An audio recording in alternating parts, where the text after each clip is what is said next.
This is Wild on 7th, your favorite Wild podcast. Did you guys see this? This is unbelievable. What is that all about, Kinger?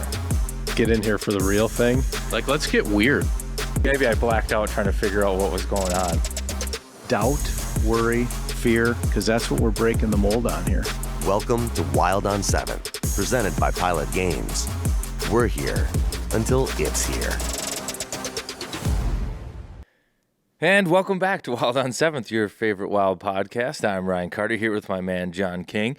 And this episode is brought to you by our friends at Pilot Games, just like every other episode. But make sure when you're out enjoying some good food, some drinks, at an establishment that has Pilot Games tablets, grab one of those tablets because when you do, your community wins. Great supporter of youth sports. I've got some of that going right now. Big 10U game last night. Yeah, I would love to start with a youth hockey update because when I used to coach, there's not a week that goes by that you don't have a story. What do you got for us? How we doing, Bears? The Bears, last night, we lost our first game of the year. It's good to have a loss. Are they more coachable now? Tough one. It was a tough loss. Ooh. So who'd you lose to? Stillwater. That's not good. And Stillwater's good. They're a really good team, and we found a way to tie it with 50 seconds left.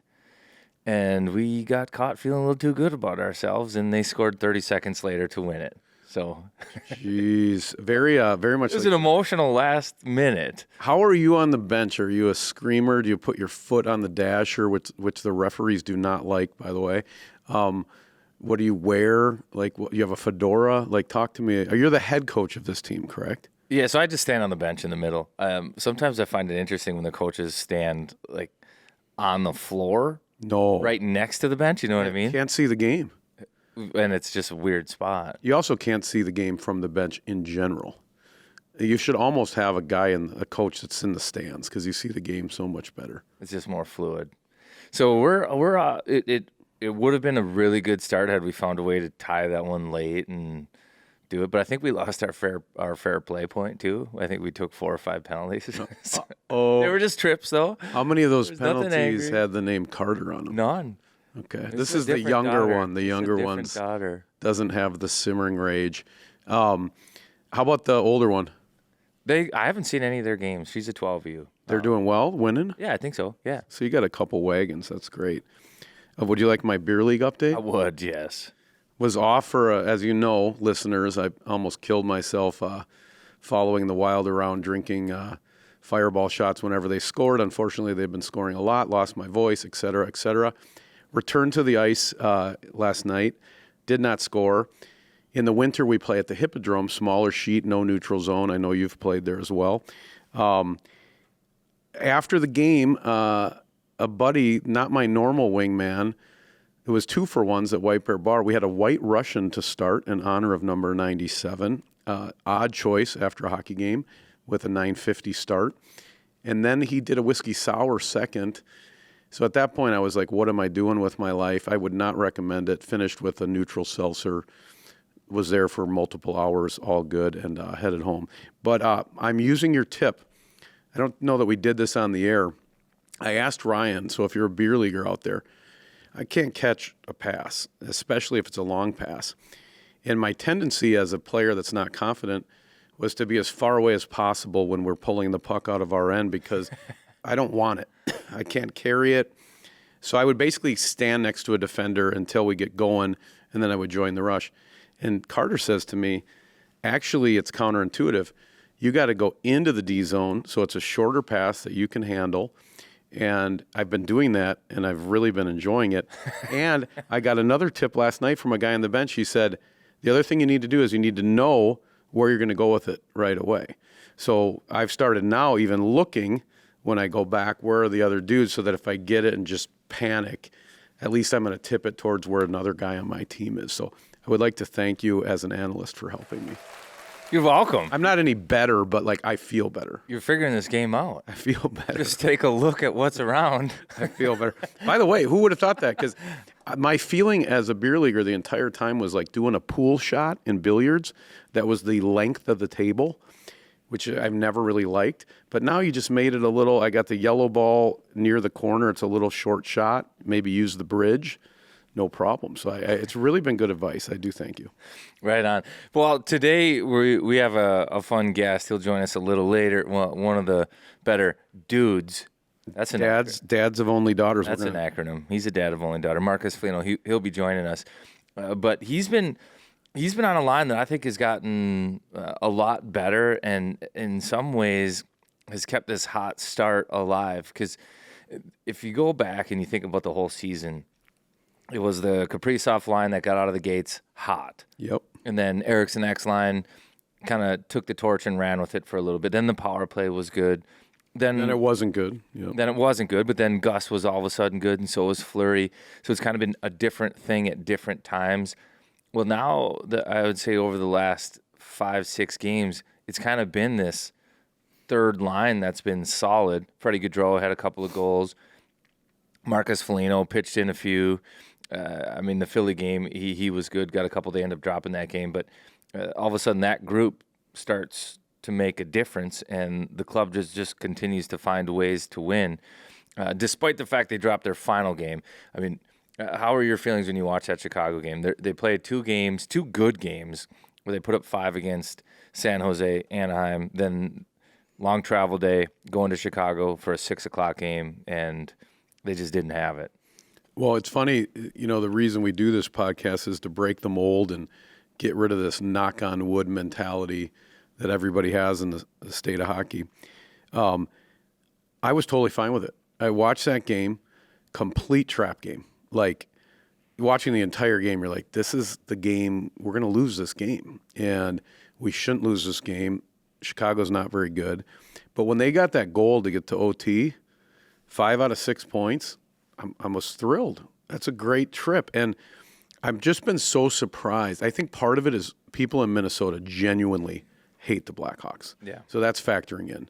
From all those playoff losses, Patrick Sharp, rest in peace, all of that. I know he's alive. But the thing, and very handsome, by the way. But the thing that bothered me was that's all people would talk about. Well, he lost to Chicago. He lost to one of the worst teams. Lost to Chicago. Like, will you seriously enjoy this? Like, we are on a heater.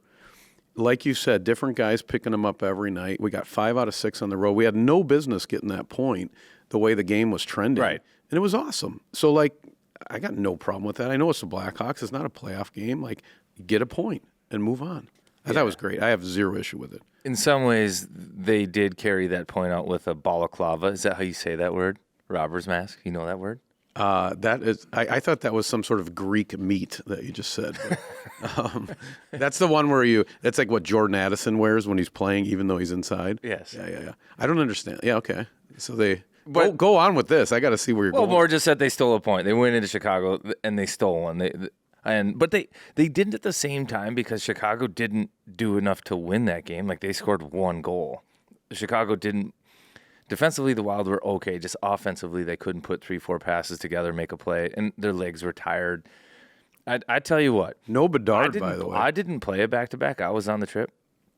I didn't play a back-to-back. I didn't have any fatigue. I woke up on the game day and was like, oh, my goodness. Yeah, and imagine what they're feeling. Exactly. I was dead, and I didn't do anything. I think you heard some of that, right? I think Faber talked about that. And it's funny when they talk about it because then you go read the comments and everybody's like, you're staying at the Ritz, you're on a private plane with the Fiji water. But it's true. It's true. Like, it's rugged, man. That's like saying jet lag isn't real, or I don't know. That doesn't make any sense to me. Yeah, I mean, this season almost killed me, and I'm just a fan. And we're only like 15 games in. So imagine these guys getting pounded every night. But I love the way Hynes responded to it, though. Like, he could have come out and been upset and be like, we didn't skate hard enough, we didn't do this. He's like, I thought it was great. Like, mentally, I don't know if he said it was great, but he's like, I'm really proud of the mental toughness of the group here.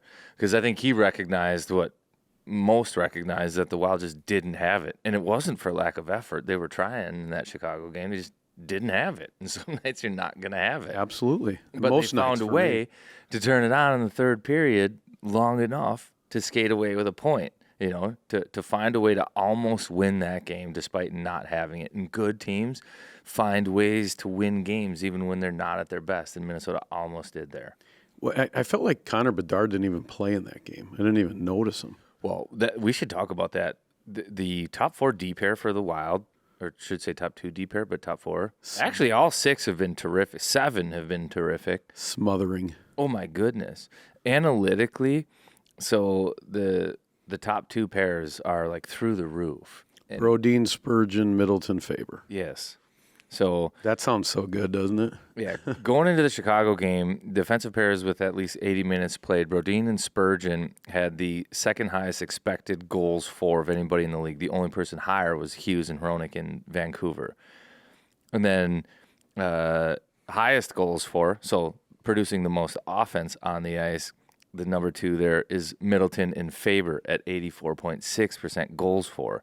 That just means whenever they're on the ice, they're in the offensive zone. But they're in the offensive zone. Like, they're not giving up shots against. And then the other guys are smothering with their defense. And I think that on paper, you look at that and you're like, well, you've got Spurgeon and Brodin on one D set. That's great. Both terrific defenders, both really smart, both can move the puck, both skate really well. But are they too similar for it to be effective? And is it better to have a guy like Spurgeon along, like the yin to his yang? So it'd be Middleton on the other side of him and then Faber on the other side of Brodin. I think both are solid, but right now there's some real juice with what's going on, having those 2 together, being able to skate, match up against anybody. And Connor Bedard, quiet, doesn't do anything. Night. Yeah. I love that, by the way. I'm so tired of Canadian prodigies being shoved down our throats. So if he can be quiet, that's fine with me. Yeah, and then the other group, Middleton and Faber, they just score all of a sudden. And Middleton's on A heater. an offensive heater. I mean, Doesn't matter, mustache, no mustache. He's just putting the puck in the back of the net. what did Wes call him? Midstrom? I mean, it might. I don't know if that's even a joke anymore. He's playing great. He's got little baby Stevie, dad strength. So, yeah, it's been fun to watch. And that is a huge part of our team between the goaltending and the back end. So you talked about some of these, about Bedard a little bit and the young stars, and we see the commercials that the league is getting younger, and That is a great commercial. yeah, like the golden era is now. Let's talk about some of these young players. Remember, Zegras was one of your favorites. Did you watch the Anaheim game? Tough. Yeah, poor guy. I don't know what happened to Zegras. I think maybe he was so busy with his yo-yo and his kendama and his hacky sack that he forgot to play hockey. And I was a big fan. I mean, this was a guy that whistled the national anthem in the World Juniors. He broke Jeremy Roenick's scoring record. By all accounts, was going to be a star in the league. You know, Cole Caulfield scoring a bunch of goals, the happiest man on the planet. We'll see him, I guess, the day this comes out or tomorrow. But Zegras is just nowhere this year. And I, you always heard that from the old school guys on Zegras. He's basically a human Michigan play. And with apologies to Ryan Hartman, who tried that, which is the weirdest thing ever for Ryan Hartman to try a Michigan in a game. But it's almost like it's like the game has just squished him out. He's going to have to completely change how he plays to do 60 points again. I think it might actually be the opposite to that, where either he doesn't. I think what's happening is Doesn't care? They're trying to change the way that he Oh, plays. so you think he should go back to being on the surfboard and be the full Spicoli? Oh, yeah, and whatever it is, he had 60 points in back-to-back years, and then all of a sudden now it's 2 years in a row where it's been. Well, I hope Where that's is the he? case. I do. I hope that's the case because I like entertainment and personality, and that kid has it. Go back 3 years, and they're talking 4 nations. Zegras would have been a top liner. They'd be like, We actually talked to Billy about Zegras last year, and I mean, I really hope that's the case, that they're trying to give him the American League treatment in the NHL, and they're sucking the life out of him because maybe he'll give him the middle finger and start whistling again. I root for Zegras. He was really fun to watch in international play for the U.S. But can we talk Celebrini a little bit too? Yeah, so he was on the Bosch Law injury report last week because I didn't know if we would get to see him. You didn't think you were, as a matter of fact. Yeah, we did. They said that he would resume skating, but there was no timeline for his return. And then, boom, he returned. So it turned out great. Yeah, we didn't think we were going to get to see him, but I'm glad we did. This kid, Stud. yeah, he's going to be good. So I got a good story on him. So we work with the Chicago Steel, and we did an episode of a docuseries where he flew in to meet with the team. God, he must have been 15 years old. And they ran him through testing in the gym and the steel has all of this like technology and he was a man-child. Like the stuff he was doing, his dad's the physical fitness guy for the Golden State Warriors, right? So assume his family knows every box jump, plyo, parachutes on your back. He's probably been doing that since he's 8. This kid was a full-grown man. The funniest thing about it is, so when I interviewed him the next year, his voice is like a 14-year-old. And he's just, he looks like he's just a man-child. But Fantilli was there the year before. He was heads and tails better than Adam Fantilli, who was an excellent Hobie Baker winner, junior player. But I think sky's the limit for Macklin Celebrini. He does have a history of injuries, though. Had him in juniors, hurt his shoulder, missed the playoffs. He's got a big body, so I don't know why. He doesn't seem like a guy that would get hurt, but there's been a lot of injury history with him. Well, the injury that he suffered, he got through the first game, and then reading some press clippings out of San Jose, they said like the NHL training camp, sometimes you miss things. So I don't know if he was battling something and there was some type of injury that occurred during training camp, but he's playing through it, and then they decided to just err on the side of caution.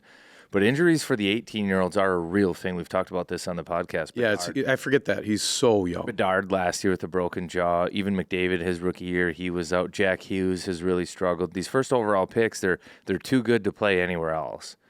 But their bodies aren't ready. They're not ready. And I think they're not ready for a few different aspects of it. The size, the pace of the NHL, they can handle it for a short period of time, but it starts to wear them down. And then they start to make tired plays and tired decisions, which are still good plays and good decisions. But that's where you get hurt. But that's when they get hurt all of a sudden. And that's what made Faber's season last year that much more remarkable, is that he didn't wear down. Like the decisions weren't poor. You know, he didn't get caught going through the middle of the ice with his head down. Didn't lose a battle in his own zone. Didn't go back for an icing one day nonchalantly. You know what I mean? His hockey IQ, I think, keeps him out of trouble too. He's a human shoulder check. I mean, Brock Faber is always aware of what's happening. I think that keeps him from getting jacked up. And now 2 years makes a big difference. So Faber's a couple years older than these 18-year-olds when he broke in the NHL. 2 years makes a big difference. Especially when you're in college, because the college regimen is you play 2 games on the weekend and then you work out for 4 straight days. And he's working with Cal Dietz over at the U, just getting... So the body's in a better spot. Now, Celebrini would have had that last year.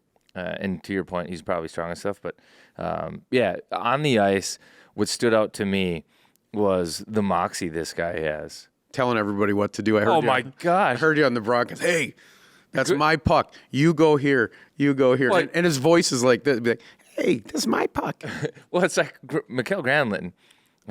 Been playing for 10 years. Oh, and knows how to run a power play. Probably. And Celebrini's pointing where to go with his puck to get it to him. Like, almost like he's Alex Ovechkin on the other side. I love that. I was like, oh my goodness.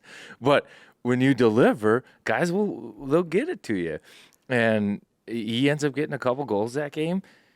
But the confidence to be that type of person and that type of player at 18 years old, unbelievable. I mean, he was a 17-year-old NCAA player, won the Hobie. He had another one, too, where he won a board battle against Marcus Foligno, where I was like, oh, there's no chance in this one. And Marcus was like ramping it up, kind of, and trying to give it his best. And in the end, I think Celebrini ends up like winning this little battle, and it mounted to next to nothing. But it was just kind of like a statement, like this isn't some light little kid. Like he's the real deal. So San Jose, I think they've got a special one in that kid.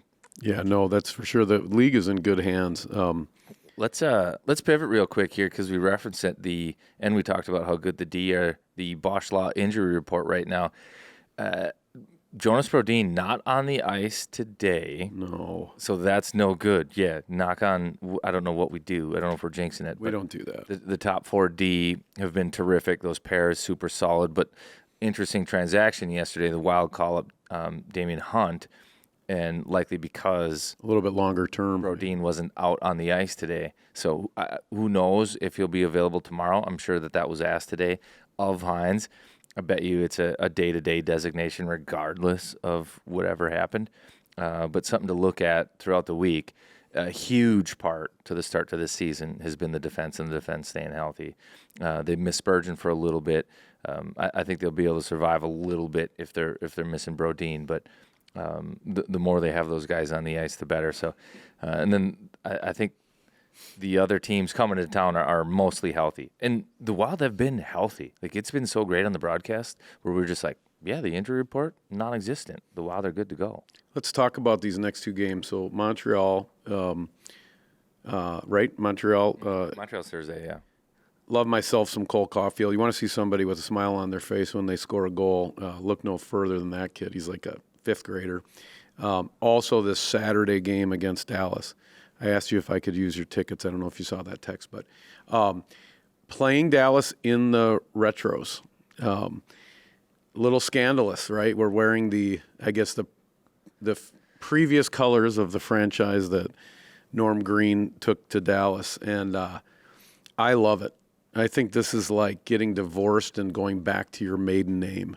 I think that Saturday night game, I'm going to try to get down there. I think that's one you circle on the calendar.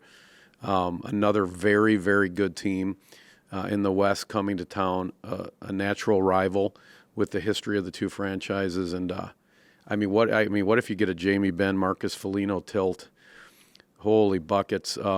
Pop me some popcorn. So I definitely got that one circled. Are you going to check that game out? Or? Yeah, that one's interesting. I think the Wild have had some measuring stick games. I think going down to Florida, Stanley Cup champs in their building early on. And then Tampa, yep. Then Tampa. In some regards, Pittsburgh wasn't playing well, but Minnesota got down 2 in that game, and it was a flurry night. So that felt like a big game. A lot of emotion. Yep. This one, I think, will be the hardest test that they've had, the Dallas game. Dallas is a complete team. They've got great veterans. They've got really good young guys. Wyatt Johnston seems like he's the real deal. They're healthy. Yeah, Logan Stankoven, this kid. Wait till you see this kid. And he played the exhibition game here. If you watch the Dallas exhibition game at XL Energy Center, this kid was the best player on the ice. He's good. Sounds like you like him as much as you don't like Jason Robertson. Yes, probably. Not that I can tell when you do a Dallas game. It's funny. The Florida game, Barkov was out.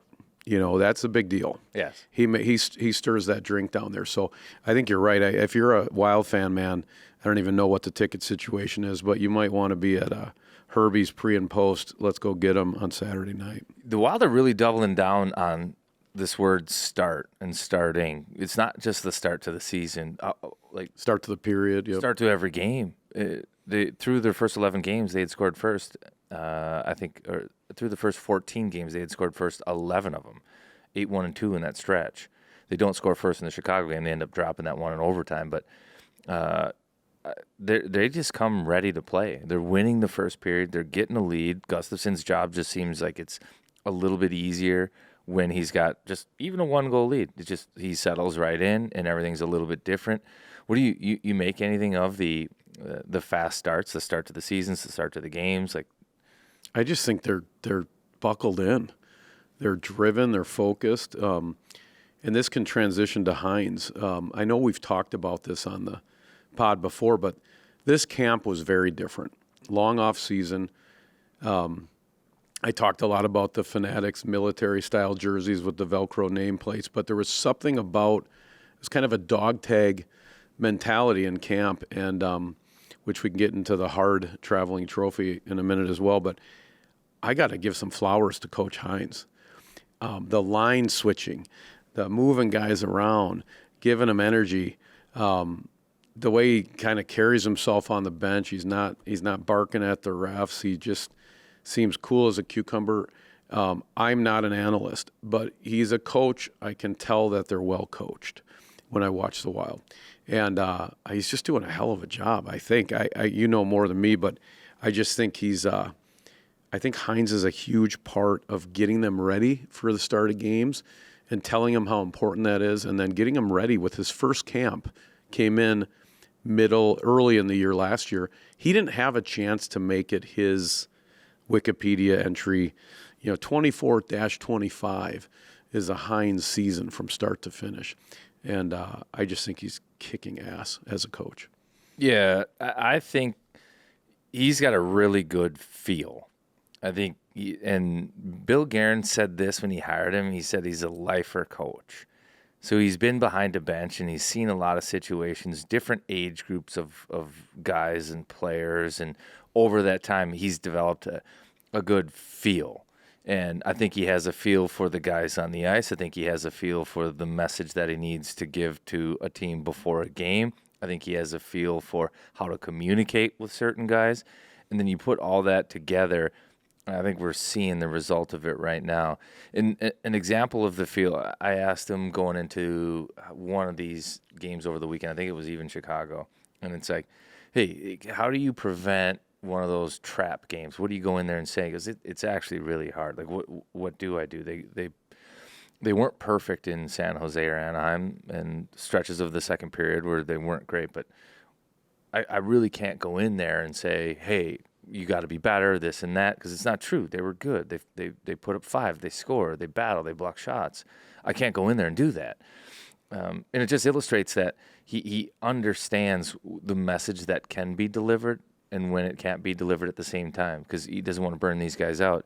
He's like, I almost have to wait for him to trip before I can say watch out, and they haven't tripped up yet. They've played well. They haven't really thrown any stinker games out there.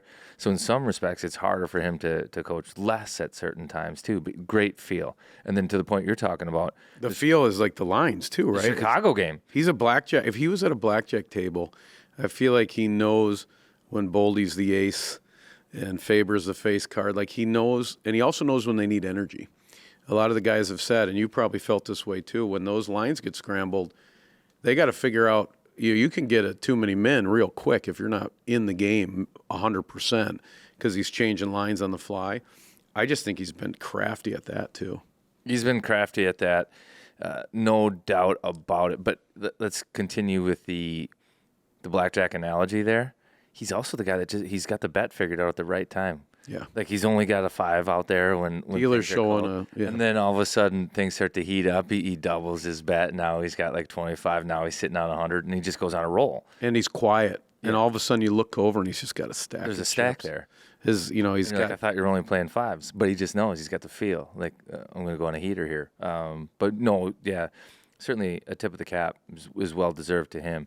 And is he the head coach of the Four Nations U.S. team, or is he an assistant coach? I think he's an assistant coach. And I don't know, because there's also the definition. There's head, associate, assistant. I don't know what. I think he might be the head. You want to check that, Huss? Like, that's pretty intriguing if he is. I think Sullivan in Pittsburgh is the head. I could be wrong there, but I think Sullivan's the head, and I think Hynes might be the assistant. Well deserved, coming up to that eventually here. But do you want to talk about another word besides start? This is not an ad read.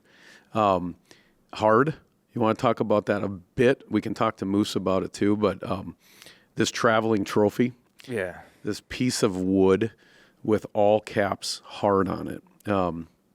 So I did read an article in The Athletic by Russo, and he kind of got into the story behind it. And there's 2 parts that are really intriguing to me. I wanted to get your take on this. The first is Billy Guerin came in, watched the same camp we did with discipline and focus. And there were some exit interviews with players last year where they basically said it was a really hard season. We missed the playoffs.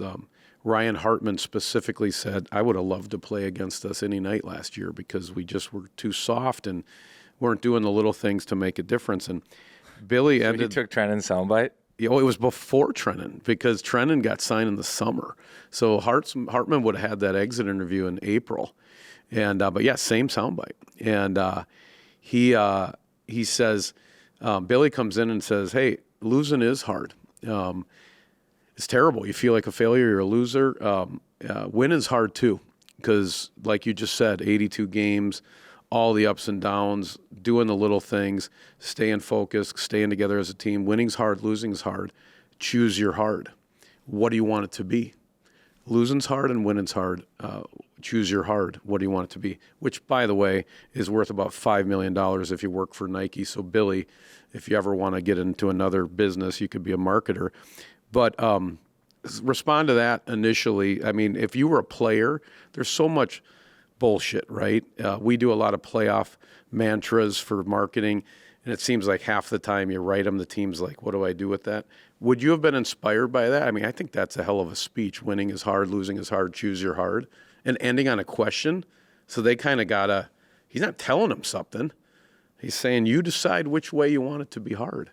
What would that, as a player, how would you have reacted to that? It's funny because I was just reading a coaching module from USA Hockey. Perfect. And it says that there's like the old school coaching way is, hey, this is how you do it. And you tell somebody like it's going to be hard, go through it this way, endure what's hard. And Which nobody likes anymore. And it doesn't work. No, the kids don't like that. So what you do is you proposition the kids so that they can learn through experience. Like they make their choice. So it's almost better to coach now being like, what do you think would work here? Or and engage them. Yes. And then they go out and they figure it out on their own. And then when they figure out they have ownership in it, then they feel better about it, and then they duplicate it.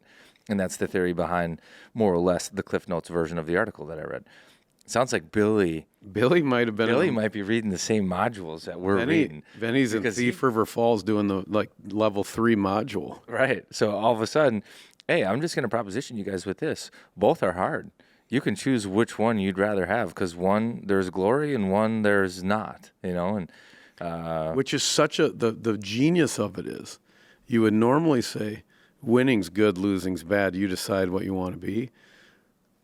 No, both are hard. Choose your hard. I mean, I just think that's a spine tingler for me. That's like a Stanley Cup one, too. Like, you think about it, it's the hardest trophy to win in all to win. And winning is hard in this game. Maybe it seems harder in this game than any other game. I watch the NFL, and it's like, Tom Brady was going to make his way to the Super Bowl. Pat Mahomes right now. Yeah, same thing. It just happens. Basketball is very similar. Hockey, you don't know. Yeah, Carolina Hurricanes might win it. Great. That documentary, by the way, on Amazon, Face Off. Outstanding. Yeah, the episode with Connor McDavid where he's like, this is the finals, and he's in there with a beard depleted and just dig in, just losing it. It is hard. Not for Matthew Tkachuk, though. He's got his water wings and his putt golf course and a steak on the grill, and that's another way to be successful if you can keep it light. Yeah. Different. It's still hard, though. It's still hard. Well, yeah, he got knocked out in the finals the year before. They finally got him. But so the second part of the story, again, thank you, Russo, thank you, Athletic. But so Foligno and Spurgeon have to do this Hero of the Game trophy. And last year was a Viking helmet. And they're like, what do we do with this hard thing?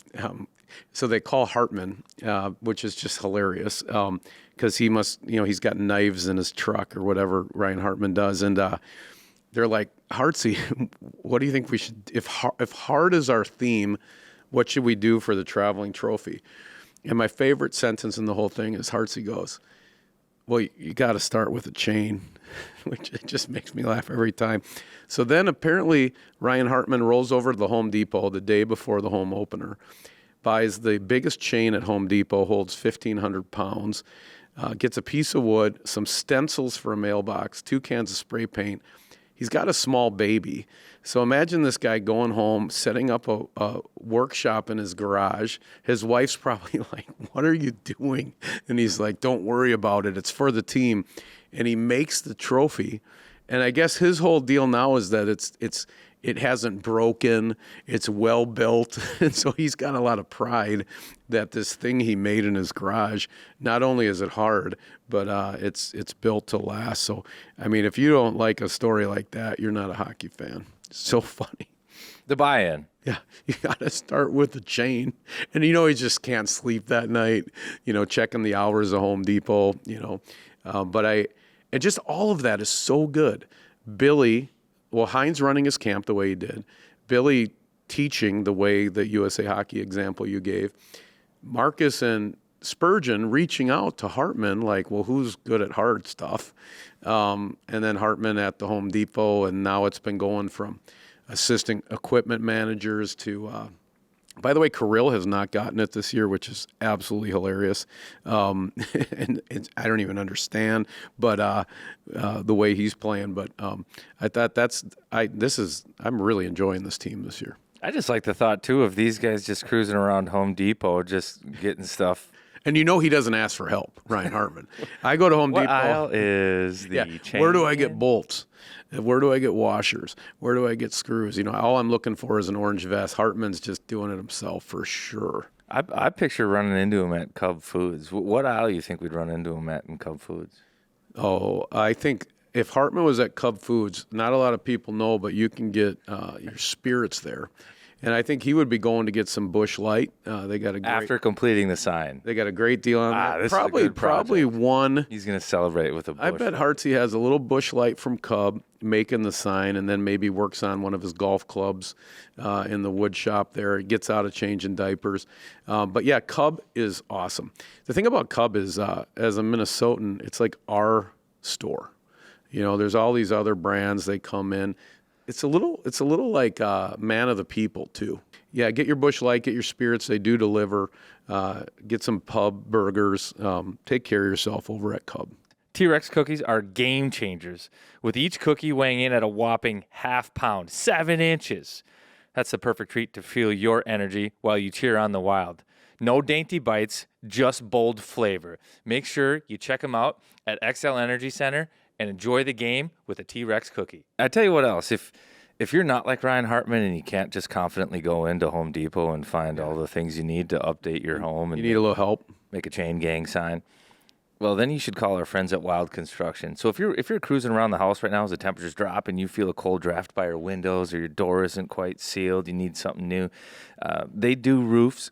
They specialize in roofs, but they can do it all. So if you're in any need of exterior upgrade to the siding, to the windows, they can't get on the roof right now, but they can help you out with some of these other projects.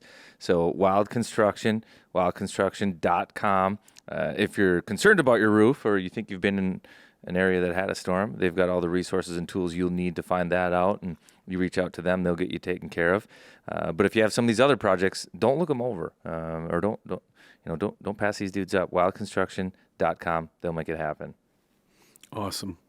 Do we do one? Let's give a little bit of flowers to 97.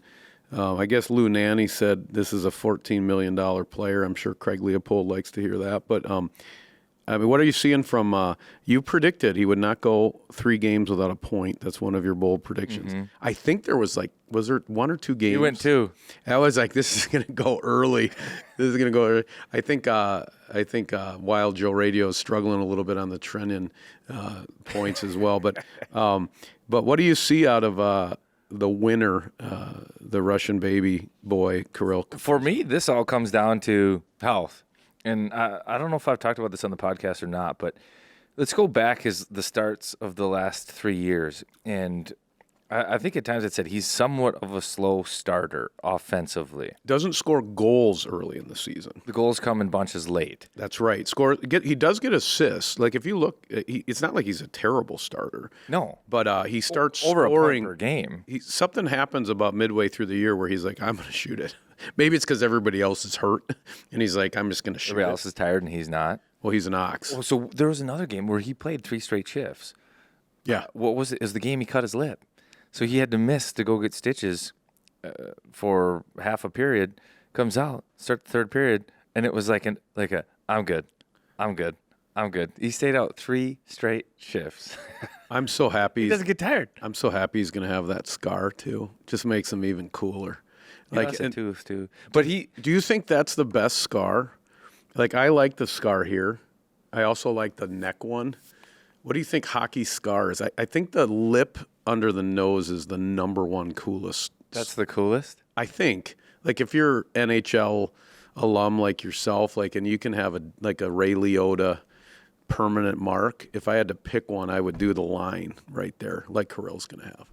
I think that's the coolest. I do like the neck one where it's like, what happened? Did someone step on your neck? That's cool too, but get close to the eyes, it maybe freaks you out a little bit. I think a good chin cut. Chin cuts are sweet too. I think Parisi has one of those, just a dent. Yeah. Good chin cut. I actually hope I get a scar from beer league. I would love that. But Kirill, he came into this year healthier and more focused, I think, than any year in the past. And I think Hynes is, to your point, done a really good job putting him in a spot to be able to produce, to be right at the top of the league in points. And he's rewarded Hynes, certainly he has. And it doesn't matter who he plays with either. Like he gets bonus shifts with whomever. Like the last game, it was, I mean, this is a great line, but it was Boldiak and Kaprizov. They found a way to get it done. You think? Yeah. But I might be able to get it done if you mix me in with those guys. But 3 years ago, like he's had a wrist, he's had an ankle, and then he had the contract. Those are the 3 previous distractions leading up to the start of the season. This year, I haven't heard any stories. I don't. Perhaps there could have been something ailing him, but it doesn't look like it. No, he looks healthy. I remember he had a bad wrist All-Star game that was kind of undercover. And yeah, he seems completely healthy. What do you think of this savvy move? Do you extend Zuccarello here? And if that's his binky, and I don't mean that in a lighthearted way, because it's got to be hard to play with Kirill Kaprizov because those passes are coming out of nowhere. They're right on your tape. You don't even know how he did it. And I will tell you, 36, he finishes. If somebody's buttering his bread, he's toasting it afterwards. And I don't know, man. I just think I don't hate that. I know he's older, but he's playing really good. He might be an ageless wonder like the flower, Zuki. I don't know. Let's get weird. Like if we're at all worried that someday Kirill isn't in the state of hockey, I don't know. I don't hate seeing 36 stick around to help with that, ease the pain. I think they did do exactly that. I think he was extended. This might be the first year. Well, how many years is he signed for? One more year than Kirill? Yes, I think. Okay, well, I'd tack another year on there. I swear to God. I know it's crazy, but I'd just be like, hey, you like this guy? So do we, and he's playing great. Yeah. That's not a slight on Zuki. I'm just saying, I don't know. Let's make a move. I don't know. I just think there's something about that Sedin-like connection between those two guys, and I know Kirill can play with anyone. Yeah, but there is something different about 36 and 97. Agreed. Hey, have you noticed people going for Ecke's face now more often? All the time. Well, although I don't know if that's true because I think they always went for his face before. We notice it more now? We know that he had a broken nose, and it bothers us more because we feel the pain. Yes. I mean, you must know the pain when you get it in there. I mean, I do notice that. And it's like a lot of chicken wings, too, like dirty ones. Well, he got the one from, Hathaway in Philly where it was like right up top, and that was probably 2 inches away from being a couple game suspension. Instead, it was a 2-minute minor. But yeah, the poor guy has been getting targeted up top. Yeah, but I don't know what it is about Eriksson Ek, but he seems to have a punchable face for the rest of the league because he plays so hard, and he's always in the snot bubble. What do you think it would take? Didn't you to get him to fight? Yeah, wasn't one of your bold predictions last year? Yeah, I've done that like 2 years. He's never going to fight. Brock Faber's trying to fight Sidney Crosby for God's sake, and Ecker's getting 2x4s to the face every night and won't. Is Sweden a pacifist country? Are there any Landeskog would fight? I don't know a lot of Swedes that fight, do we? Sundin used to fight a little bit, but I don't know what it would take. Hard. What do you think it would take? That's what I'm curious about. Maybe if somebody went after... His wires are getting closer and closer to touching. I think the more he takes these shots up top, the more angry he's getting. And he wins when he fights, well, if right? He did. If he did, he'd kill someone. Remember, like, you wouldn't think Ovi would fight, and then all of a sudden he fought, like, Svechnikov, and he just deleted him. Remember that one? He didn't. That's what it would be like for Ecker. And he picked him up and was like, hey, kid. I don't always fight, but when I do. Yeah, Crosby's the same way. Crosby wins his fights when he fights.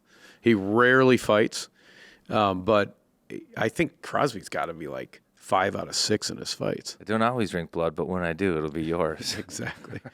No, I think maybe Ecker...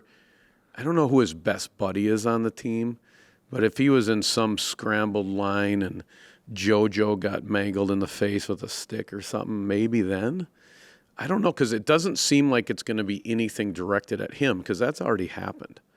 Anybody taking liberties on Eriksson Ek's face has been happening for 5 years, and it's never triggered him. So maybe it'll be something else. I don't think it's something you could say to him. He doesn't seem like a guy that a chirp would set him off. But I wouldn't hate it. I mean, I don't want the guy to get hurt, obviously, punch a visor or whatever. But he's got quite a threshold for restraint because he takes a lot of shit. You know, speaking of restraint, do you have some when caramel season rolls around? No, I actually don't. As I don't know that I have restraint in many areas in my life. But if I was gonna do caramel, all you got to do, Carts, is you walk into your neighborhood grocery store. It could be a Cub. Look for the apples. You're going to see that caramel dip there. We're kind of getting to the end of caramel season here, but I don't know. Maybe it's like hockey. It's always caramel season. It probably is. Until the snow flies, it's caramel season. Yeah, and the way the winters are going here, maybe it's caramel season all year. But check it out. Maybe get some pretzels, some apples. Jimmy's is a local brand run by a couple young bucks, third generation, down in Hooterville, Minnesota. Check out Jimmy's. Support one of our own.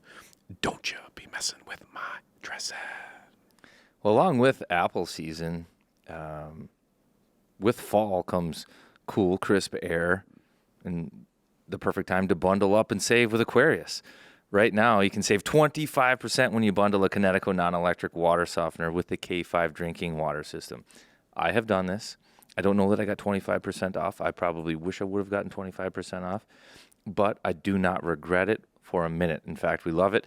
The reverse osmosis water at the sink, crisp, clean. Kids love it. They don't drink anything else. Actually, I gave them a bottle of water the other day, and my daughter turned her nose up on some of the Fiji water. She was like, this is not Aquarius. This doesn't taste right. This is not Kinetico Aquarius. How do we talk about the water specifically, Cart? What's the Kinetico K5 reverse osmosis system? I had a hint you might know. Yeah. And she was just, she spit it out and was like, this isn't K5. This isn't for me. Give me my Stanley cup with her ice water in it. Yeah. But Aquarius is your independent authorized Kinetico dealer. That's the connection there, Kinger. They're here to take your water worries away. Schedule your free water analysis at AquariusHomeservices.com. Aquarius, earning the right to be recommended. And Kinger, speaking of earning the right to be recommended, should we throw this to, I don't know, that was a terrible segue. I just went with that. Keep it in. I'm going to intro Moose. I'm pretty excited that he's coming back. He's almost like Alec Baldwin hosting SNL. This is one of our favorite guests. Men want to be him. Women want to be with him. Marcus Foligno. So I think people are going to be real excited to hear what Moose has to say. Hey, this interview is sponsored by Duke Cannon. You can find them at Target. They're at the hardware store. And by the way, anybody that sells like men's grooming products at a hardware store has to be badass. The Wild are hard this year. Duke Cannon is hard. Now it's the holiday season, and they got all these little Christmas packs, holiday packs. We're going to give Moose one of these bourbon barrel Buffalo Trace kits with some cologne and body wash. So thank you to our friends at Duke Cannon. Thank you. Moose, I mean, having you back is like having, Justin Timberlake host Saturday Night Live. This is one of our favorite guests. We're thrilled you're here, and you guys are on a heater, and thanks for joining us, buddy. Wow, that's Justin Timberlake. That's the bar high, but yeah, thanks for having me. It's awesome to be back with you guys. It's been a while. How do you want to get you? I'll start us off because you gave me a moment. So this podcast, Moose, we started. I know you didn't grow up in Minnesota, but we got some bad tendencies as fans here. We're like always knocking on wood, waiting for the other shoe to drop. The Vikings have hurt us. The Wild have hurt us in the past. And I happened to see you at the Elbow Room down in Florida. And when Moose walks into a place, I think some of your wives probably know this. People don't say, who is that? They say, what is that? The Disney prince, the tall stud. And he's super nice. He comes over, he says hi to the family. But then he comes back and he says, by the way, we're going to beat Florida. And I was like, it was like the first time as a fan, I was like, yeah, we are going to beat Florida. And you did beat Florida. So I did pick you up a couple Elbow Room T-shirts. Oh, here. Man. I cut the sleeves off for you and everything. That's how you were cutting the sleeves off? Yeah. Look at that. That's awesome. And this bar, by the way. Yeah, so tell people what the Elbow Room is. So the Elbow Room is an away team NHL hangout. The Panthers partied there when they won the Cup. This bar if there was a hurricane, which there is a lot, the only thing left in Florida would be the elbow room. The bartenders are like these tattooed mermaid extravaganzas. They got a band playing live. The bathroom is something to be seen.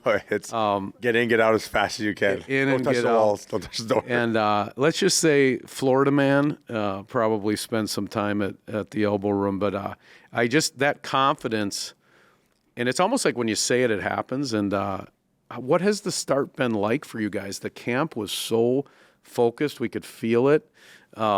And, you know, that was the big thing this year. Get off to a good start and you're on your way. Yeah. I think that's just been, I don't know. I feel like ever since training camp, it was a pretty tough camp. Like it wasn't like, you know, by any means get on the goal line and skate, but Hynes ran a tough camp, and that was to set the bar of this is what we expect. And just the way we skated and the way we had to execute while, you know, not a lot of breaks, not a lot of, it was just, you know, we were out there for probably an hour and a half since day one for the first 7 days. And that almost felt like we needed it. And we had a practice that it was before a preseason game. Like, we weren't playing, some of the guys, and we had a practice, and it was about an hour 20 gone by. And the practice was great. Everyone was flying. But we had one more drill to do, and we almost were looking at each other looking like, is this going to be the last drill? This has got to be the last drill, right? And I think Hynes saw it, and we didn't execute that well, and he let us know. And it was one of those things where it's just like, all right, this is it. Like, it doesn't matter, you know, who you are, what position you have on the team. Like, you got to come in here, you got to come and work. Last year's unacceptable. But doing that, it instilled like a confidence in everyone, feeling good. Like, hey, I survived training camp, but like, hey, we grew as a team. We pushed each other, and we know how to play in the system now. And I don't know, ever since day one, it's just been, you know, we got that first win under our belt, and then we started playing well. I know we had the second game we lost to Seattle in overtime or shootout, whatever it was, but we felt like we were building something. We felt like we were a really well-conditioned team. We skated better than last year, and we started getting kind of a look around the room like, you know what, we're a lot better this year. So then we walked into the first road trip, and with Florida Tampa on the list, and Florida was the, you know, Stanley Cup contenders. And when you beat that team, it's almost like, hey, we got something here. And right now we haven't looked back and got that swagger back. And that, I mean, maybe in the elbow room there's a bit of liquid courage that came out of my mouth there, saying we got these guys. But Couple days you know, that was awesome. It was nice to see you and your family. But that was just something where, yeah, we have that confidence right now where we expect to win every night. Is that when – so you've got the chain, the hard chain, which we'll have to ask you about too. And Billy Guerin has been – what did he say? Yeah, I mean, winning is hard and losing is hard. Choose your hard. Yeah, choose your hard. And at training camp, is you have a tough practice like that, and Hynes is like, all right, you're not executing well enough. Is that like one of those moments where you choose your hard? You're like, all right, we can either bear down and get through this and we'll be better in the end, or we can choose our hard. Like, we can go a different route, and that's a different kind of hard. Yeah, you can complain and say, you know what, this is unacceptable, or say, you know, we've been out here for an hour 20. What more do you want of us? Right. But everyone on the ice kind of chose like, all right, yeah, you're right. Blow the whistle down. Let's just regroup here and let's just give her for 10 more minutes. And we did that. So that to me was like the step up from, I think, what we lost a little bit last season. We chose last year. I mean, injuries aside, I think we just chose the easier route, which was the harder route. Right. So the chain, the hard chain, can you tell us about that? Like, where it came from? We just well, like you said, with Billy, kind of had that expression of choose your hard, and Hynes kind of kept saying it, and it kind of, you know, it kind of goes to the boys, and the boys laugh about it. You know, you got to get harder out there. You know, every practice, everyone was doing something harder, but then it stuck with you guys. So I texted Spurge. Spurge texted me. I'm like, wait, we're playing our first game of the season, and I'm like, we don't have something to give out. This is like 2 days before. And then I mentioned to Hartsey, because Hartsey, you know, kind of controls the fine fund. He's always the guy to do stuff for that. So I'm like, hey, we got to get something to give out to the player of the game. And I'm like, he's like, well, what could it be? I'm like, we've been hearing hard for the past 2.5 weeks. And he's like, yeah. He's like, I'm like, you got to get like a chain or something. And he's like, perfect. He's like, leave it with me. And then I guess he went to Home Depot. Sure enough, 2 hours later, I got a text message with this thing. There was like spray cans, green and red spray cans. Hartsy's fingers were all sprayed green and red. I think he forgot the gloves. And then he came to the rink with this thing the next morning at morning skate, and it was awesome. So it's been a huge hit since. Yeah. And how do you think it's possible that, like, Kirill, off to the best start, I think probably in franchise history, has not had the chain yet? Actually, someone said to me, and I was like, wait, what? Obviously not well liked in the room, I guess. But I think, I don't know. If you have more than like a point a game, you just don't get it. Yeah. I don't know. Honestly, that's the thing that's cool about the hard is it's not going to the guy that puts up the most points where It's a hard player or something you did. Yeah, it's more like block shot. You know, we gave it to Lauco. I gave it to Lauco the one night in Tampa because I think he stopped Hedman's point blank slap shot from the point in the third period, right? And to me, it's just like, and he was having a great energy game. So it's like that's what the hard route is. Kirill, it's crazy. What he does is hard. He makes it look easy. He makes it look easy, but the things he's doing is really hard. But that's what it's coming down to, like the blocked shots, the guy who is great on the penalty kill, things like that. That just are, you know, we talk about Pat Dwyer loves the junkyard dogs. That's what the penalty kill is all about. You got to be a junkyard dog, which sometimes I mess up because I think it's like a boneyard. I don't know. We get some crazy names flying around the back of the bench there, but that's what the hard is all about. Speaking of hard, how about is it harder to find major penalties nowadays, you think? Like the Wild have one major, it's Brock Faber right Crazy. now. Violent Right? kid, that Actually, Faber. I think Lauco's got one now, too. Me and Midzi looked at each other on the plane and we're like, how many penalty minutes do you have? I'm like, I think I got 4. He's like, yeah, I think I got 4 too. And I'm like, wow, we got to start doing some, get our rep up here. What's going on? But it's been a good thing. But No I don't know. penalties. Yeah, I think it's been just like going back on, let's be smarter. I think last year we really penalized team. Oh, heavily. Last couple of years. I'm trying to do my best with like no stick infractions this year. Like just no stupid penalties. I hate those hooking, slashing, tripping. Like it's just a lazy penalty, especially for guys like us, right? Third or fourth liners. Like you can't get away with that stuff. So it's got to be a 5-minute major or nothing in my books. And has there been a chance to fight? You haven't needed to. Yeah, I think there hasn't been anything really on our team yet this year. It's been dirty or like that's called upon for someone to step in.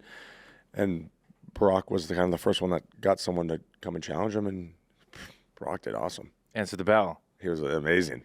Well, technically, he was trying to beat up Sidney Crosby. Yeah, which is even better. And the check change new dealer happened real quick. Sid was like, Sid just laughed, and then there was just a dude there to fight Brock, like within 1 second. Well, we talked about this a little bit, but Sid thought that Brock tried to slew foot him, but it looked like it was the opposite to me. Well, he put him into the boards, cross-check. Awkwardly. Knocked his stick out of his hand. Yeah. And then he got out of there. Sid got out of there. Yeah, St. it was awesome. You don't want to fight Sid either. But when he does he's go, tough too. So he's strong. He's good. But Fabes is like Sid with the legs, just strong bull. Can't move him, low center of gravity. That's for sure. It's awesome. But yeah, you're right. We need to get maybe a 5-minute major going here soon. Well, I don't know, man, because I think that seemed to be a response in the years past, maybe. Like, if you can't beat him, beat him. You know?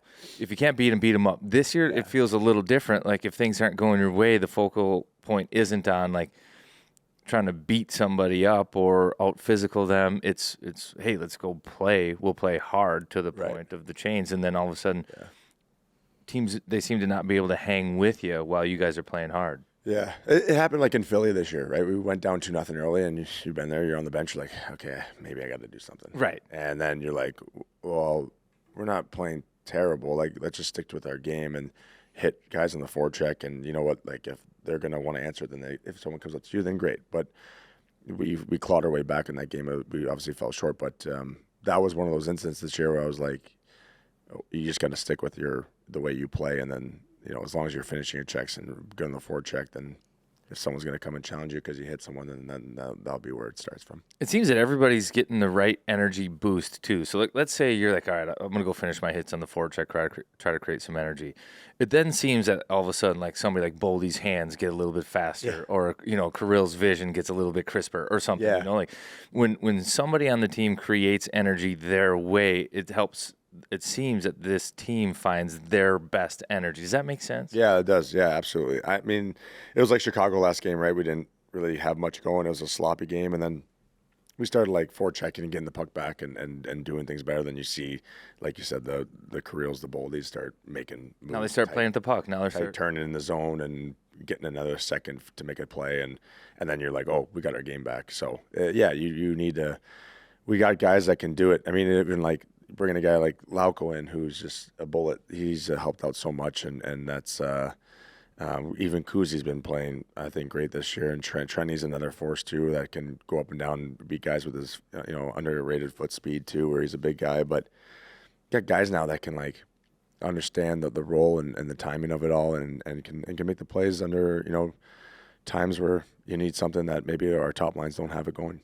Do you know that like your shooting percentage, like you're a complete sniper? Did you know this? Someone told me, and I get texts from my dad who's like, shoot the puck. And I'm like, I wish I had chances to shoot the puck more often. Well, I feel like I'm handcuffed out there all the time, so I'm like, I got to wait for the perfect opportunity. What is he well, like? it doesn't matter. Is he top in the league? He's like top in the league. Every year. So let's go back to with 2020. the lowest goals, though. I got the lowest goals out of all those guys. 2021, he's 27.5%. Okay. The league average is like 9 or 10.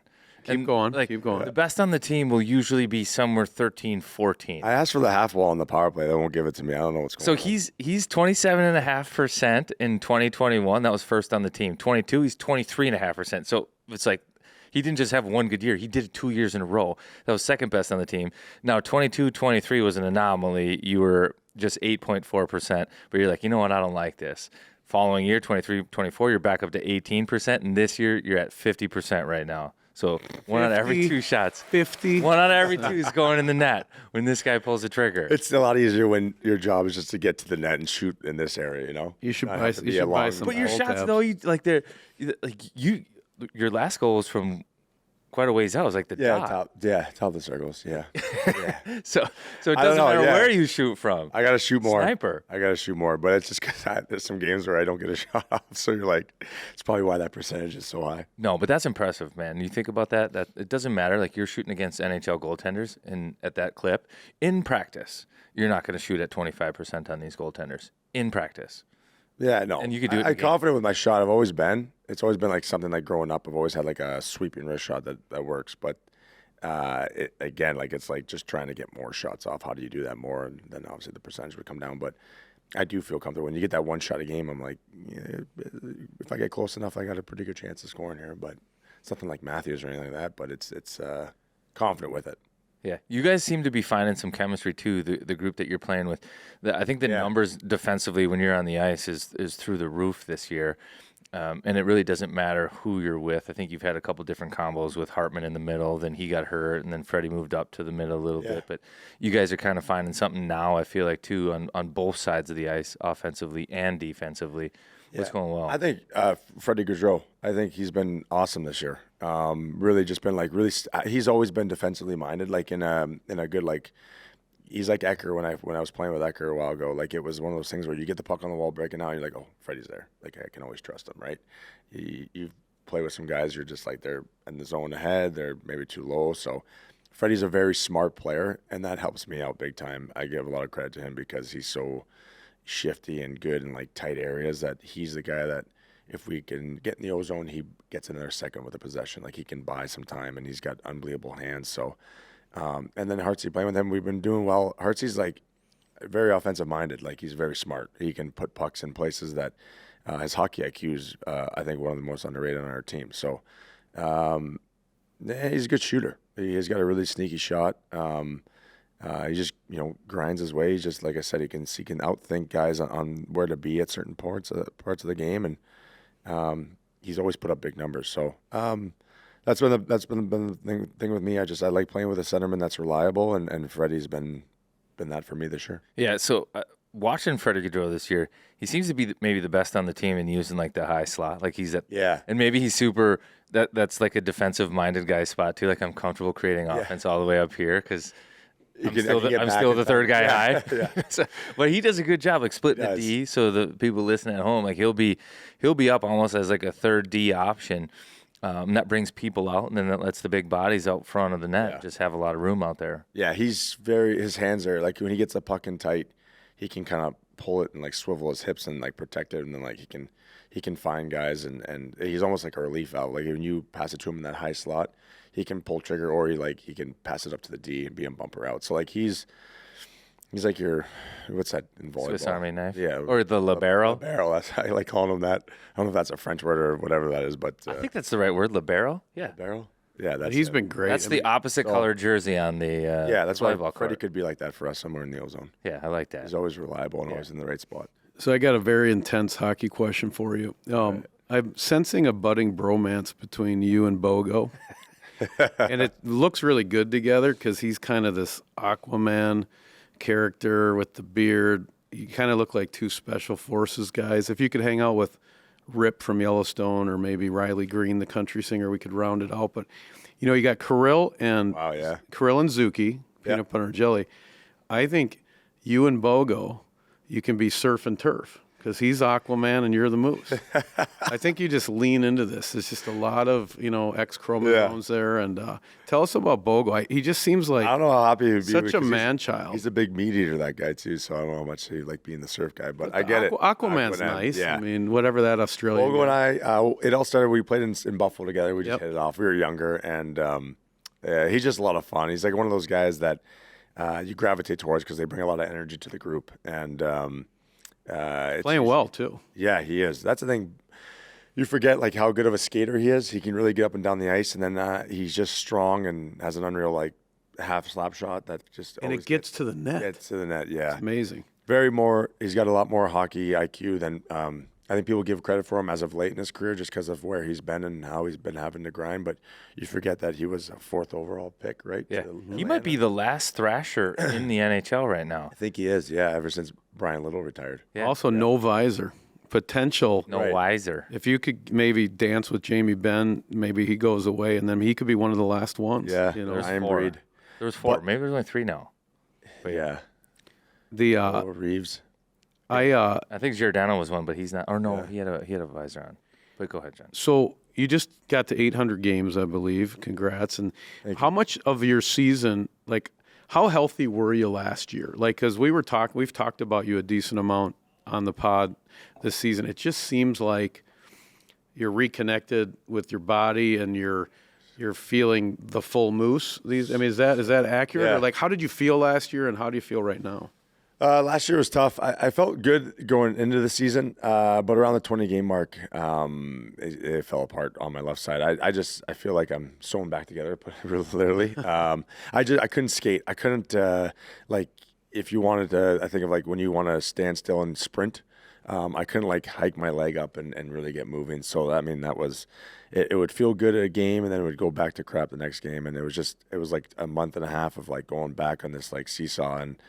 It was just frustrating because I'm like, I couldn't, puck would switch corners and I couldn't even like get going to hit a guy, right? So that's not my game. And that's what was really ticking me off is like, I couldn't do the physical side of it. So that last year was tough. I think around the 30-game mark, it was like 40-game mark. I was probably at 50%. So to get like healthy and, what did you do? How did you get? I had the core muscle surgery. So just like right in this area, you just it just kind of rips apart your abdomen and your core gets torn apart, and you have shooting pain that kind of comes up every time when you want to flex or sneeze or cough or do anything like that. So some days where you just come out, you can't get out of bed, you can't really like sit up. So that was the biggest thing. And then I got it done early last year, which I think helped me this year. Having watched our season, I think there was a time where we kind of realized that we were mathematically eliminated, and I just said to John Willie, I'm like, I think we got to get surgery done now so we can, have a good season next year. And I feel really good right now. We've been doing a lot of maintenance stuff, but everything now, it's just like you get older, you just gotta get up and do it. It sucks, but you got to make sure you're warmed up before morning skates, practices, and that's just how it is now for the rest of my career. But it's I'm better because of it. And right now I feel great, 100%. And I think slowly, like it wasn't great the first couple games of the season, just like my timing and everything. But now I feel like I'm getting into that. You're back. You're confident now. Yeah, it looks like it. Playing with the puck a little more.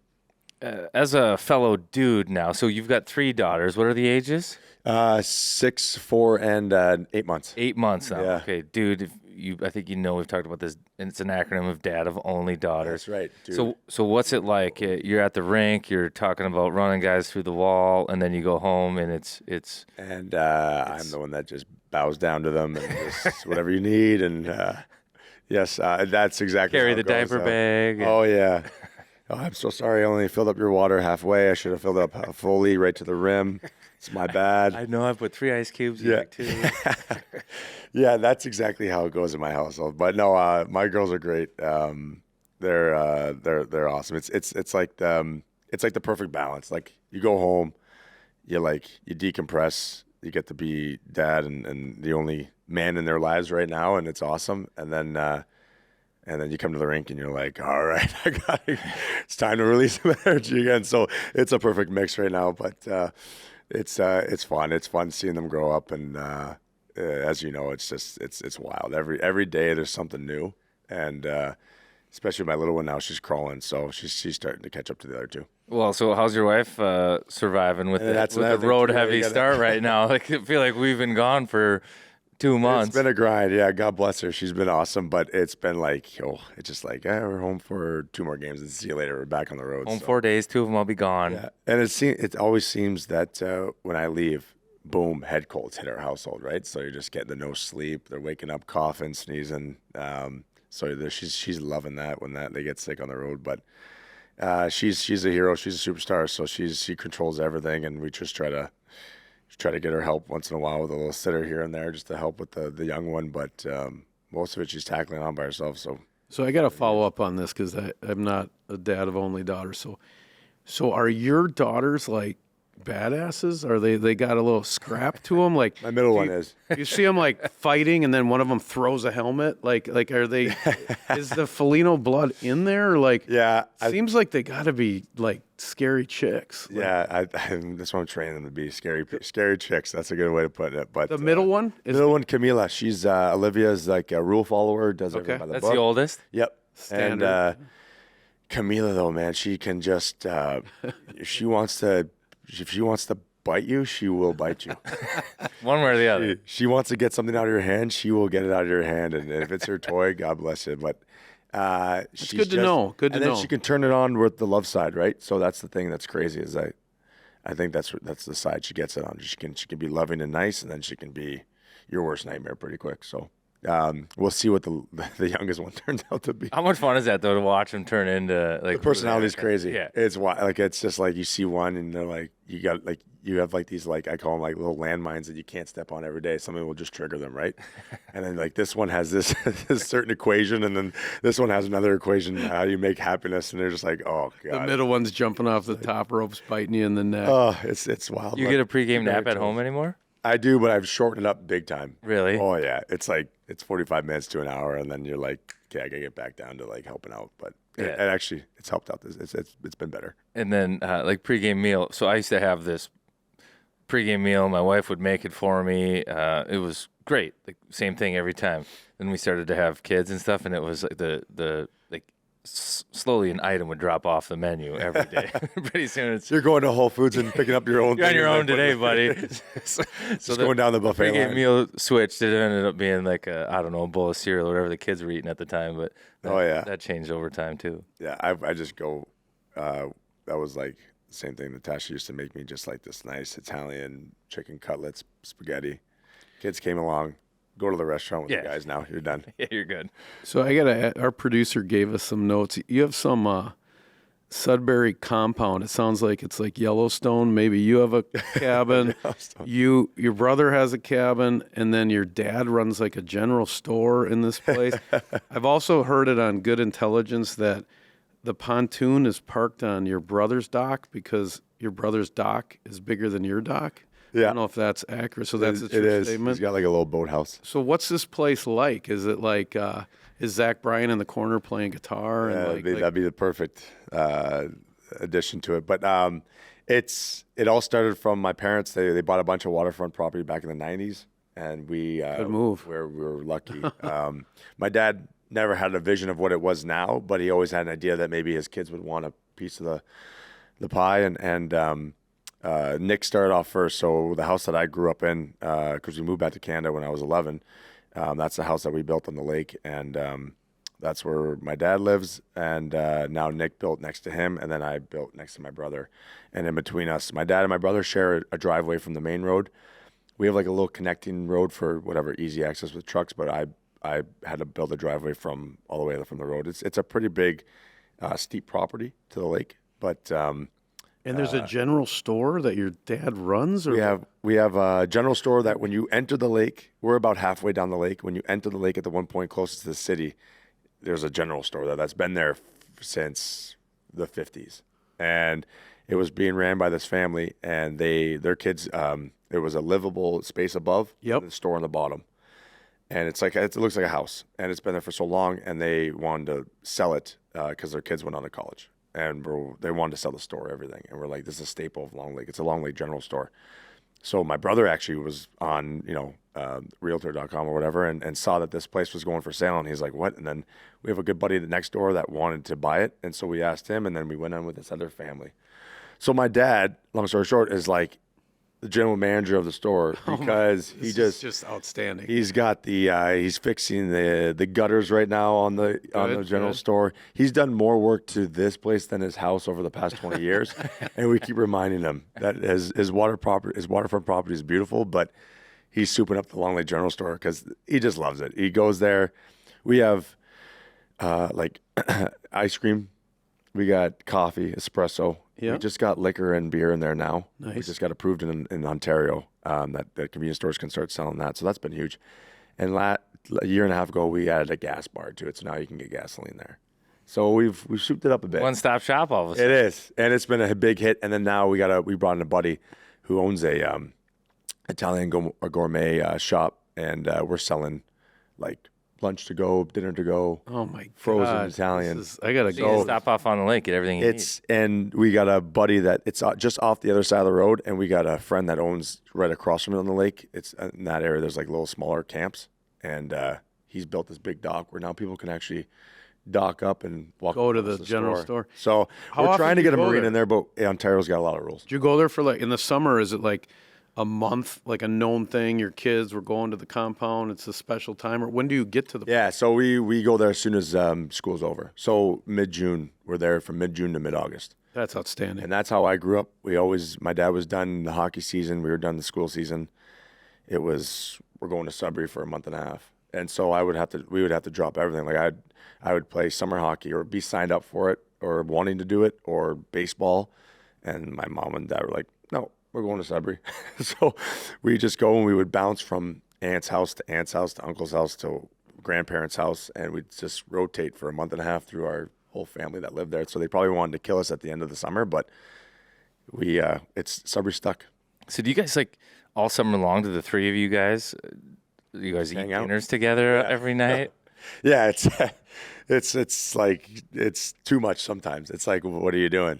Nothing. Like I'll text my dad. I'd be like, well, you're not gonna eat, and he's like, no. I'm like, well, we're eating in 30 minutes. He's like, I'll be right over. So we're like, all right, here we go. But it's awesome because you don't see each other that much, so Yeah. you're just cramming it in. And then my wife's family's there too, so it's a pretty sweet.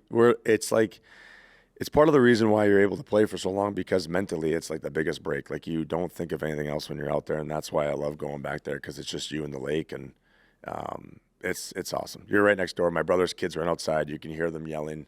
My kids run outside, and then they get lost. There's golf cart. We have golf cart trails to each house, and my brother was really smart and thought of the idea of buying electric four-wheelers for his kids.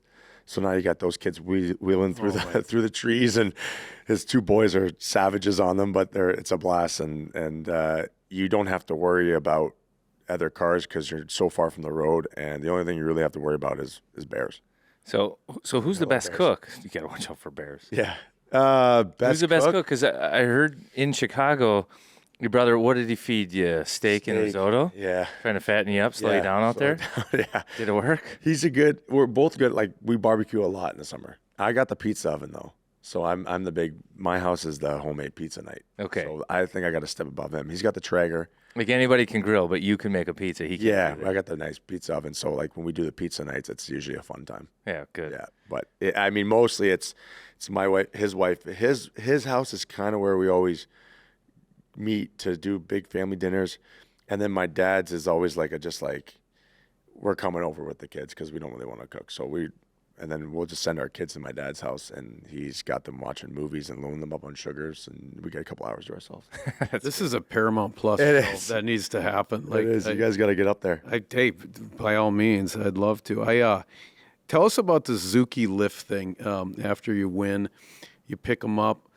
I don't know the story of how this happened, or what do you call that? Is it like, does he say like, lift me or hug me, or I mean, Zuki's a character. Like, he can be prickly. Like, the fact that he embraces you after every game. Maybe he's scared of you. I don't know. What? How did this happen? I'll tell you this: after that last road trip, the long one, he got heavier. That was Did he? for sure. I was like, oh my god! Every time I looked at him, I'm like, oh my god, dude.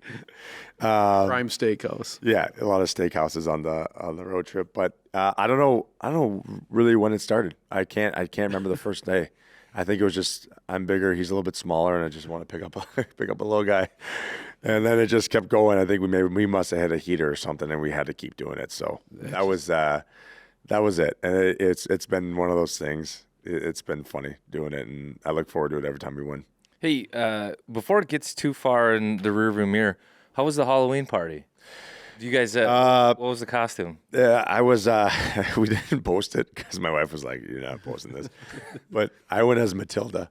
Oh, really? She was Mrs. Trunchbull. What? She had the 1972 Olympics gray sweater, and she had the shot put balls around her neck, and she had the hair greased back in the bun, and she had the weightlifting gloves on, and we packed her, up with pillows to make her look like a bigger lady, and she didn't look, in her eyes, she didn't look the most beautiful thing, but I was a big version of Matilda. Matilda, is that like two straight lines? That one? Is that Matilda, the book, children's book? The one where she can fling things around the room with her mind. Yeah. Oh, geez, I'm going back here, but How did this costume come together? we're both big fans of the movie. I don't know. I liked Matilda the movie. I grew up with it. She grew up with it, and then we wanted to do something that. What were we last year? Oh, geez, I'm blanking. I don't know what we were last year, but it was just something. I think she came up with it, and No posting though. I like when you don't share it. It's like I would have shared it. Maybe I'll have to share a photo of this. Yeah. So I went as the girl, and then she went as Miss. This yeah. The scary one? Yeah, but here the 1972. There you go.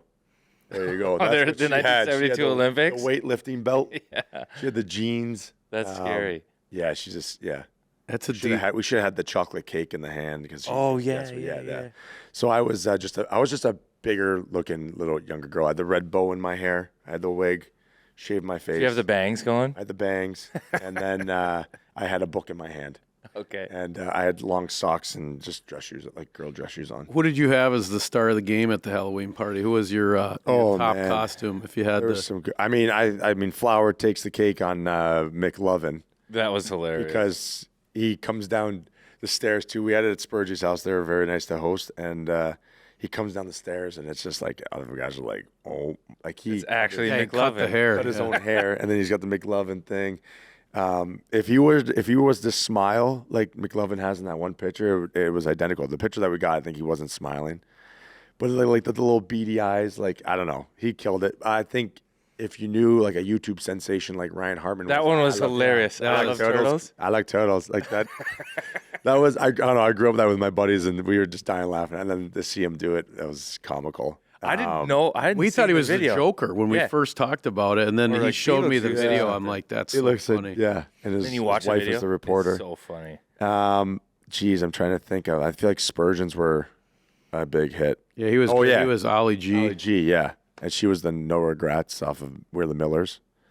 Good costume. We had some good ones. Like everyone, that's 2 years in a row now. Maybe since Flower joined our team, that Halloween has been awesome. He's really leveled what was up the Kirill? costumes. What was Kirill's costume? Kirill, oh man, He just went as Kirill. For some reason, I have like an image of him I being feel like like- Goose or Maverick or something. There. yeah, that might that's have- right. He was with Zuki. He was Goose or Maverick, and I think the Zuki's wife was another like what are we?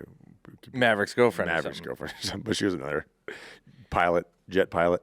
So hey, American-born Canadian hockey player, Wikipedia. So how does that shake out with the Four Nations? You played for the Canada and the World Juniors. Like, are you 50-50. Are you like who are you cheering for when that stuff goes down? Like what? I try to explain this to guys. The guys always like, how did this happen? This year's going to be weird, right? Because that tournament's going to be pretty cool. Where do you net out on that? Which way are you? Always weird. Not to put you on the spot. It all came from World Juniors. I didn't try out at all. I tried out for like the U16 team when I first got to Canada. Yep. And I feel like that was like putting like a Canadian flag, Ontario, on your jersey. Like that was like, hey, I'm in this. Like you're trying out for like this, like Eastern Ontario, Northern Ontario. It was like a weird thing I was trying out for, and I was like, this is Canadian related. So once I went in that camp, I feel like that was me establishing myself as like a Canadian player. But leading up to that, I had no U.S. hockey ties. Like I had no being born in the States makes you American, but I had nothing like to do with the U.S. hockey program. So as I got older, it was kind of just like World Juniors Team Canada. Like that was like the thing. And the best part about making World Juniors is I never went to a camp. So I just had a really good season that year. I started out that season, and I got invited to the Christmas training camp like right before World Juniors started. And I remember just my agent was like, "Hey, listen, Team Canada is looking at you. I need your passport. Like, I need like to declare that you're Canadian." And I'm like, I got one. You're a dual citizen? Yes. Okay. Yeah, both my parents are Canadian, so I had Canadian passport, American passport, and the rest is kind of history. I got selected and then went to the camp during the season right before Christmas and made it out of there, and then I was Team Canada World Juniors, and I feel like that was it, stamp of being Canadian. And then your brother Nick was is he dual citizen too? Yeah, so we're all born in Buffalo, New York, when my dad played there, and he's the one that established more because he went to the U.S. program. Sure. In Ann Arbor. And when he was 12, 13, he was kind of doing those like American prospect games. Mm-hmm. Like, you kind of get selected and go play like this like all-star game. And so I feel like when he started younger and he was more American established. But yeah, it's always a hot topic. Yeah, I played with him in a world tournament. That's right. Yeah. So he's been there longer. He'd look good in red, white, and blue, though. I don't know. I still think, I don't know. You should. I would. Yeah. But the best part about it is you fit real like they have to want you still. Yeah, we want you. There's a lot of better players out there. Hey, how do you like?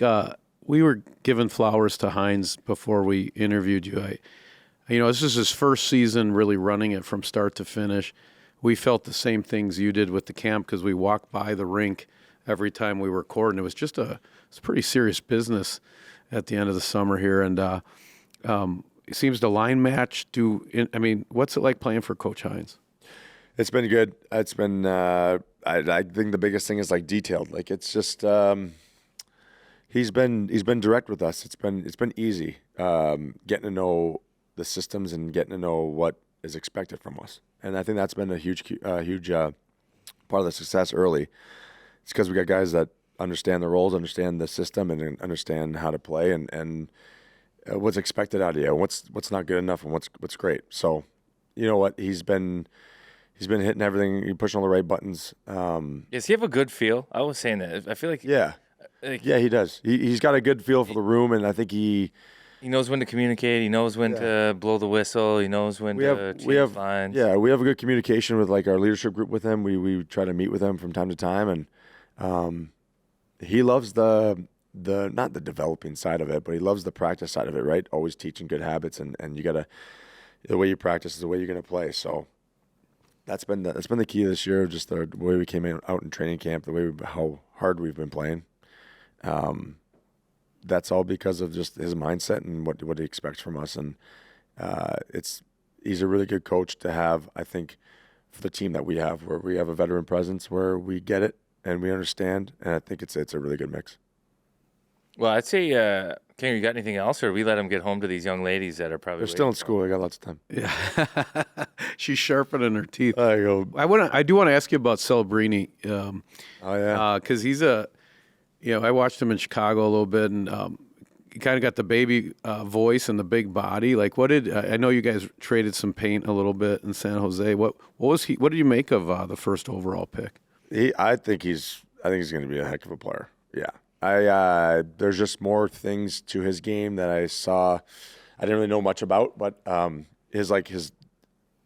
think the second goal, he made a pretty good move on me in the blue line. I was kind of coming over, and he just dragged it to the middle as fast as he could, and he got a nice high shot off. But I think he's got like this when he has the puck, he kind of demands like guys getting open and stuff. And I think that's what's really good about great players, or eventually great players, is like when they get a puck, defense almost are a little bit more on their toes because they don't know what to expect from him.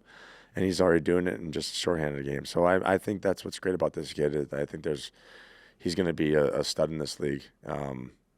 He was really their offense against us in San Jose. Everything kind of went through him that was good in that team. So I was kind of impressed. Like he's over there on the power play, backside of the power play, like pointing Granny like where to move the puck. Yeah, he's moving Granny around. Yeah, and he's calling for it too. Like he's very vocal, and that's another thing too. Yeah, it's crazy. Like, hey, you move it up and then over to me. I want to shoot this. It's Granny's like 15th year, and he's like, "Who are you?" I got a point per game right now, fella. Yeah, that's what you're gonna. I think he's gonna slowly take over that organization. Yeah, not slowly, probably this year. Yeah. Hey, I was just gonna ask you one more.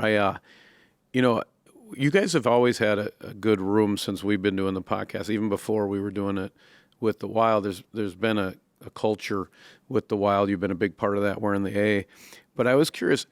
I've been watching all these documentaries. You probably have too. The Face Off and Game 7, and what you consistently hear is, when teams win it, one season they maybe had 9 guys going to dinner together, and when they finally win it, it's 20 guys hanging out together, 20 guys having dinner together. And how do you, as a leader, bring groups together? Because, whether it's 5 Swedes or Kirill and Zuki or all the bunkhouse guys, or like, how do you saw it a little bit, even calling Hartman to figure out the chain is kind of one of those, you're bringing people in, but how do you get everybody together on the same page? Because it affects every type of hockey team. Yeah, I think you can't be like scared to like reach out. Like I think that's the biggest thing is like there's always going to have like the European guys are going to stick with the European guys, right? Like I don't like go to dinner all the time with the Swedes. They like to have their little area, them and talk Swedish to each other, and I get that, but you gotta branch out from time to time. Like it could be just simply sitting down at the lunch spot here, right, and just talking to those guys, and that's been the biggest thing with me is like if you got to create like a family. So with the new guys, Trenny, Kuzandinov, and Laux, and you got to invite them to dinner. Like you just got to say, hey, come with us to dinner, and get to know them a little bit more, and you get the feel too. Like some guys are different. Some guys like just to stick to their own beat to their own drum, and you're not always going to have this closeness every day on the road trips and going out dinner all the time. But for the most part, we got a team in there that I don't know, we probably have 9 to 10 guys at dinner all the time, and we try to diversify it a little bit. But when you get down to like the team dinners and stuff like that, I always grew up with like a veteran sit next to a rookie. You're not going to just do a veteran with a veteran and the old guys sit at the end of the table. Like I like when you mix it up, and you know what? It just becomes a lot more entertaining. The dinner becomes a lot more energetic, and it forces you to get to know each other. And that's what I thrived on is just trying to include everyone and get them to feel. You got to get them to feel a little bit uncomfortable first, and then they get pretty comfortable after that. Yeah, you seem like that guy that would, hey, I know you want to sit and talk Swedish over there, but tonight you're coming with us. Yeah, you need somebody to pull it. And I know the team is connected that way, but I was shocked. We got too many Swedes. It's awesome. They're one of the best. Well, hey, man, always love having you. You're like you're a staple. We're rooting for you. Keep up the hot start. Saturday night should be fun. Tomorrow night should be fun. So we'll be cheering for you. And thanks for being on Wild on 7th. We're here. Till it's here. Thanks, Marcus. Thanks, guys. Thanks for having me.